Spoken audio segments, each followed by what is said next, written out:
somewhere like in here. That's good. Okay.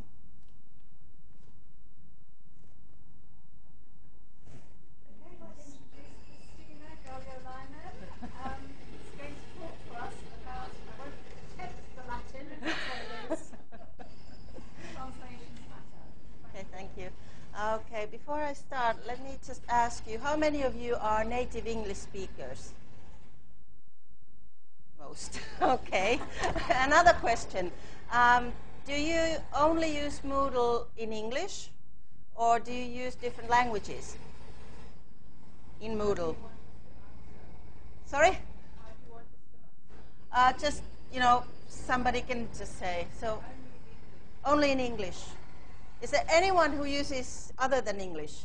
A few. What languages do you use? Danish? Okay. A fellow Scandinavian there? Okay, how about you? Okay, French, Spanish, and German. All right. And you, sir? Okay, right.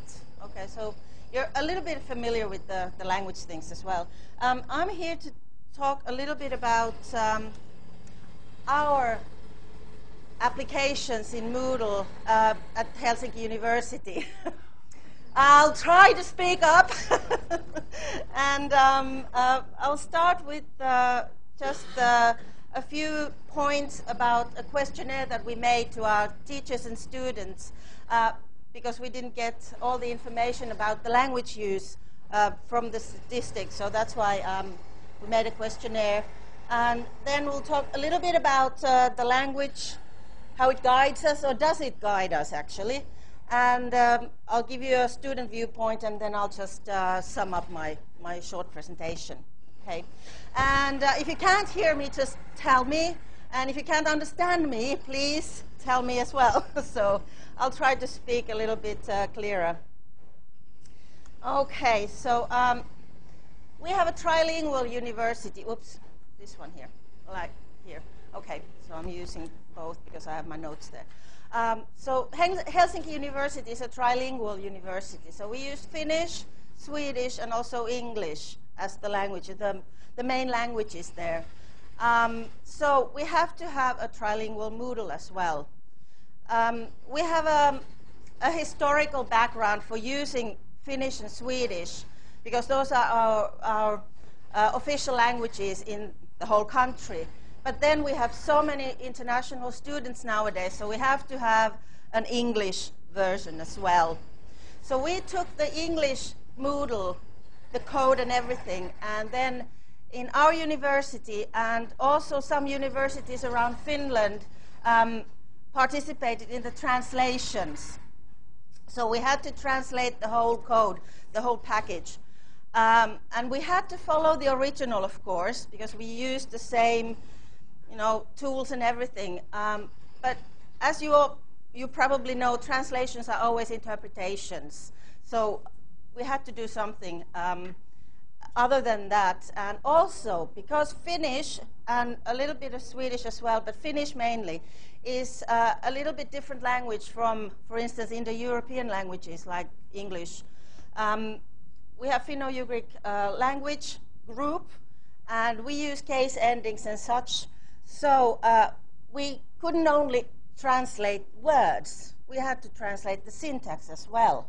And that causes a little bit of problems. I'm not the tech person who actually do the translations and do that kind of stuff. So if you want to know more about that, I have two colleagues here with me. The other one is presenting somewhere else here.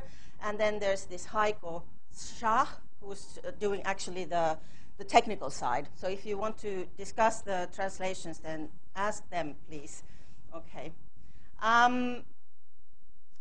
As I told you, the choice of languages doesn't actually show in the statistics. So we didn't actually know how teachers and students use the Moodle. Is it only in Finnish, or do they use the other languages? So that's why we needed to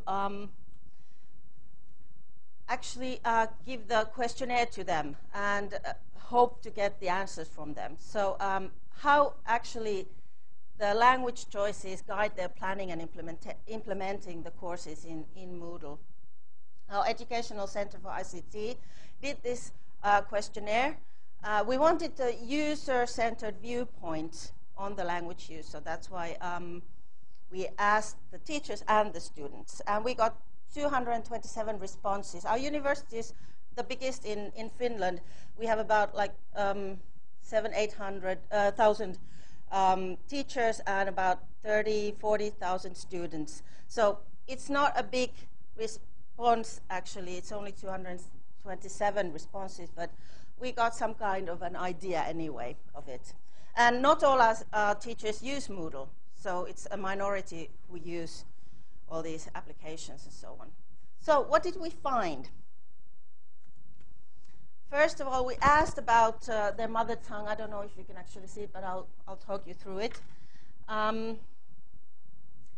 Well, Finnish is the main language. 75% of the respondents use Finnish as their primary language when they are either planning the course or implementing the course or studying in Moodle.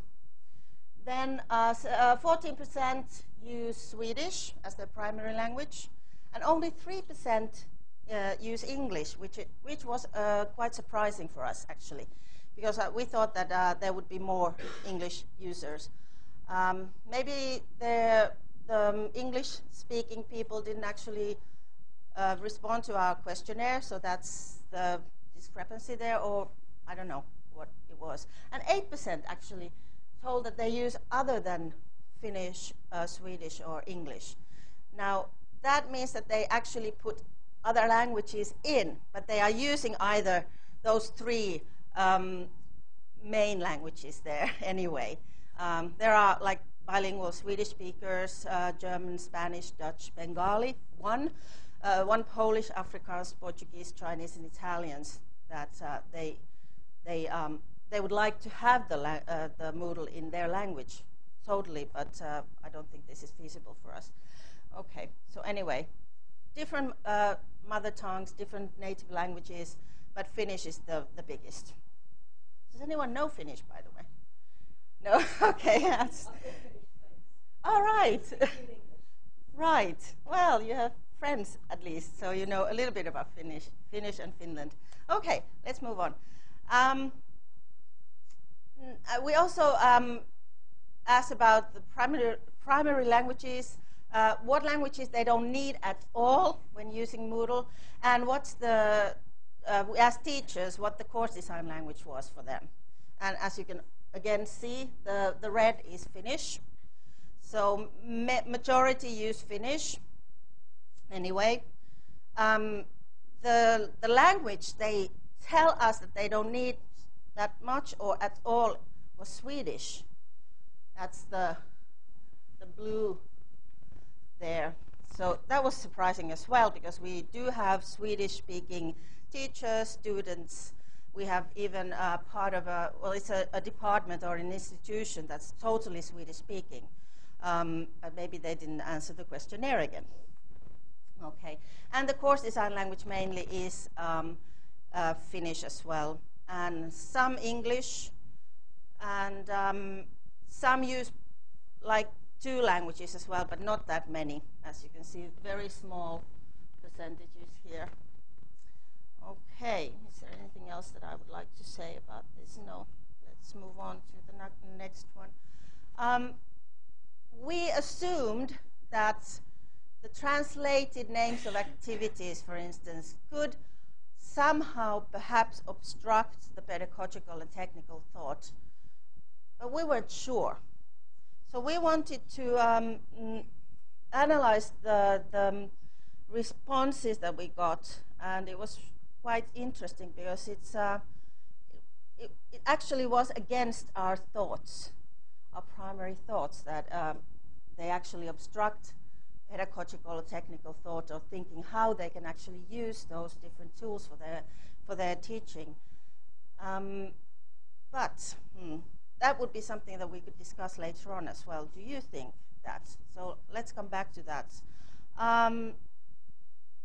but it was interesting to get the ideas anyway, or the answers from the teachers themselves. One teacher commented that it's easier and it's faster and much natural to use your own mother tongue when using Moodle. And now I assume that this might have been a Finnish speaker or maybe an English speaker. We didn't check that, but probably a Finnish speaker. But our aim has always been to guide our teachers to use all the activities that we have in Moodle. And we wanted to name them so descriptively and informatively so that it's easier for them to understand what kind of activities could work for their course best. Okay. So I don't know if we've actually managed that yet, but we're on the way, and I'll show you a little bit of the answers that we got. One of the here we go. Whoops, there we go. One of the teachers said that he or she is more familiar with English terms, but he can also use the Finnish as well. Some say that they have so many foreign students in their courses that they want to set the basic language, but then that person continues that they allow students to change the interface. So we started thinking that do teachers actually understand that if they change the language or give the language or put the preference on one language, that the students can't actually change them then. Okay?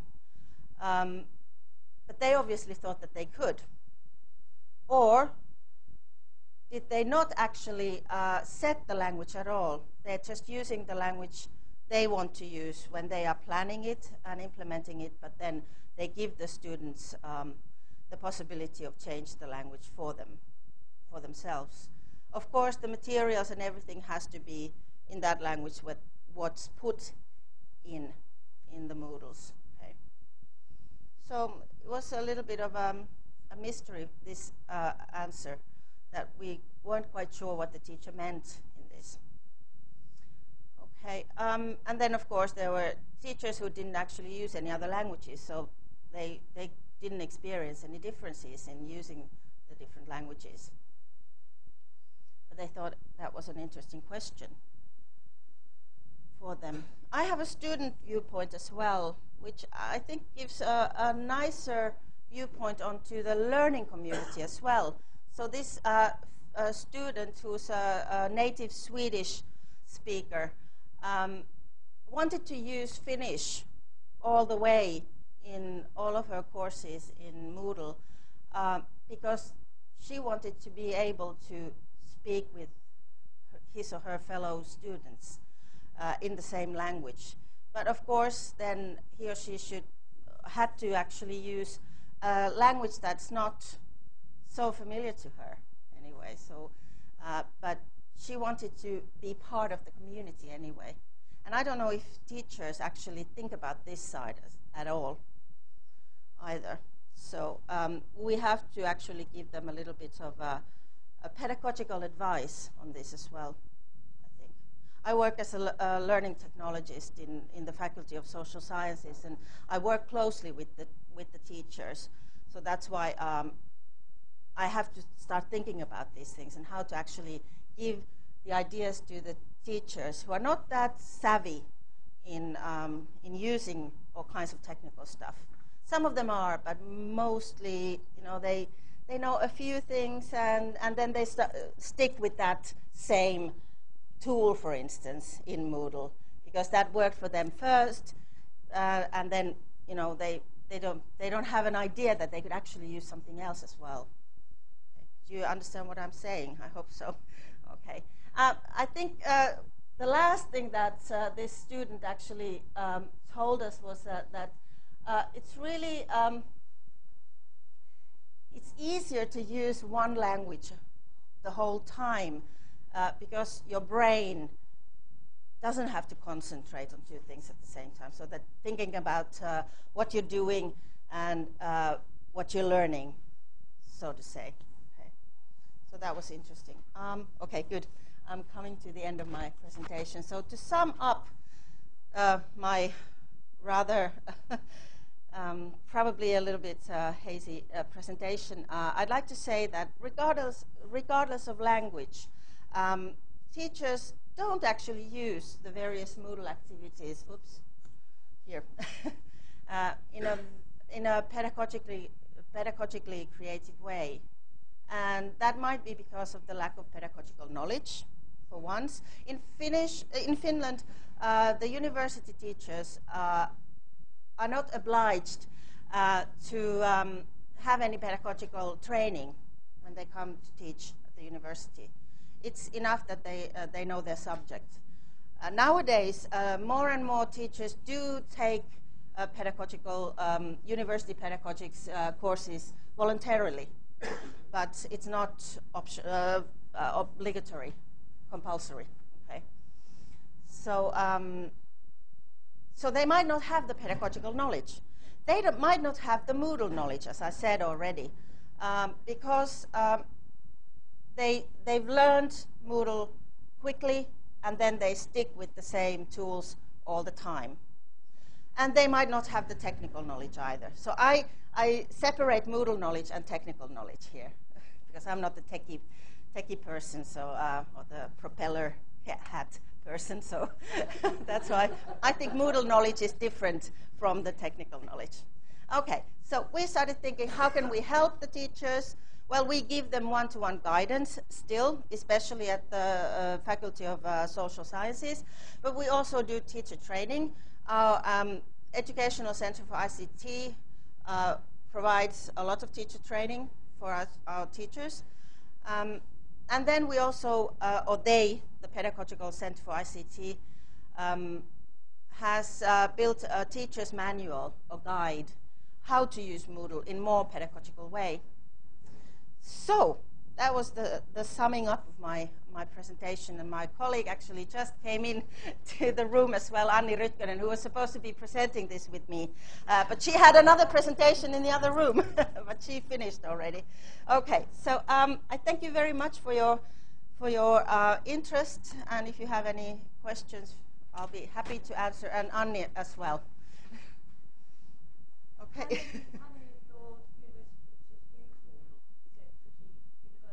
Okay, the question was how many of our teachers use Moodle. We don't have the statistics at the moment, but we had, okay, about 1,200 plus. All right. Yeah. 7,000, 8,000 staff members, but teachers are a little bit less. Yeah, of course, right. Yeah. Anything else? Any other? Yeah. When you have your course material, do you have to translate all your course material into languages?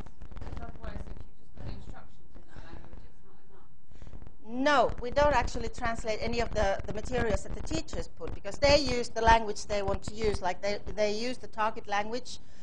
For instance, they have an English language course. So all the materials they put in is already in English. So the only translation is done within Moodle. So all the commands and everything is translated. And you just push a button there.